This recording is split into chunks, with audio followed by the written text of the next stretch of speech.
ವಿಜಯಪುರ ಜಿಲ್ಲೆಯಲ್ಲಿ ಗುಡುಗು ಸಿಡಿಲು ಸಹಿತ ಮಳೆ. ಜಿಲ್ಲೆಯ ವಿವಿಧೆಡೆ ಸೋಮವಾರ ಗುಡುಗು ಸಿಡಿಲಿನೊಂದಿಗೆ ಮಳೆಯಾಗಿದೆ. ಬಬಲೇಶ್ವರ ತಾಲೂಕಿನ ಸಂಗಾಪುರ ಮತ್ತು ವಿಜಯಪುರ ನಗರ, ಇಂಡಿ, ತಿಕೋಟ, ಹೊರ್ತಿ ಭಾಗದಲ್ಲಿ ತುಂತುರು ಮಳೆಯಾಗಿದೆ. ರಭಸವಾದ ಗಾಳಿ ಬೀಸಿದ ಪರಿಣಾಮ ಮೋಡಗಳು ಚದುರಿ ಮಳೆಗೆ ಅಡ್ಡಿಯಾಯಿತು. ಬಬಲೇಶ್ವರ ತಾಲೂಕಿನ ಸಂಗಾಪುರದಲ್ಲಿ ಸೋಮವಾರ ಸಂಜೆ 1 ತಾಸು ಆಲಿಕಲ್ಲು ಮಳೆ ಸುರಿದಿದೆ. ಇದರಿಂದ ಕಬ್ಬು ಬೆಳೆಗಾರರು ನಿರಾಳವಾಗಿದ್ದಾರೆ.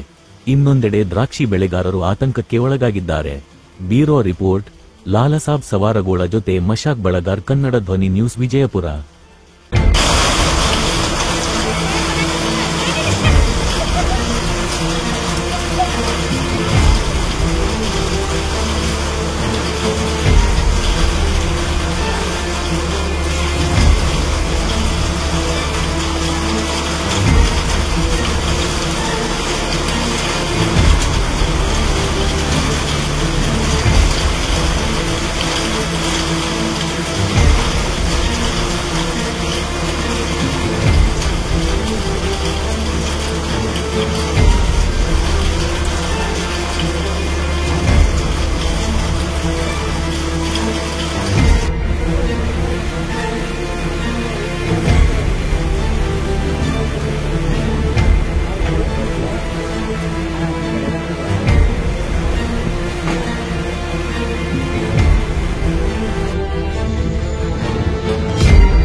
ಕನ್ನಡ ಧ್ವನಿ ಚಾನೆಲ್ ಅನ್ನು ಸಬ್ಸ್ಕ್ರೈಬ್ ಮಾಡಿ ಮತ್ತು ನಮ್ಮ ಹೊಸ ವಿಡಿಯೋ ಎಲ್ಲರಿಗಿಂತ ಮುಂಚೆ ನೋಡಲು ಪಕ್ಕದಲ್ಲಿರುವ ಬೆಲ್ ಐಕಾನ್ ಅನ್ನು ಕ್ಲಿಕ್ ಮಾಡಿ.